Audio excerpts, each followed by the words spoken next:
Забыл свою совесть. Шутка. Забыл микрофон. Ладно. Привет, ребят. Сегодня день, который нельзя забывать. Всемирный день... День памяти жертв СПИДа. Это тяжелый день.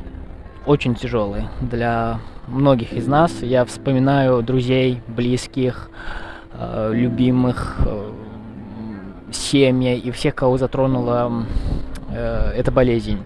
Вспоминаю тех, кто ушел из-за ВИЧ, СПИДа.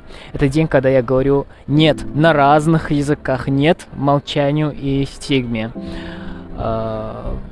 В этом аду под названием Туркменистан, да и в многих других странах о ВИЧ, о СПИДе говорить непросто. Это мягко говоря. Борьба с этим заболеванием и его последствиями остается невероятно сложной задачей, очень сложной. Молчание может стоить жизни.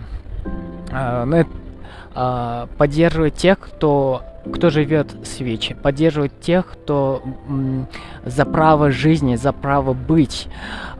И помня о том, что забота и понимание может спасти жизнь. Хочу, чтобы каждый мог получить доступ к лечению и поддержке, где бы ты сейчас ни находился. Я люблю тебя. Ты не один, ты не проблема. Ты не позор, ты любим, ты заслуживаешь любви.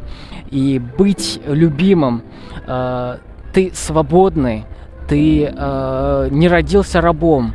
Пожалуйста, помни это, ты не проблема.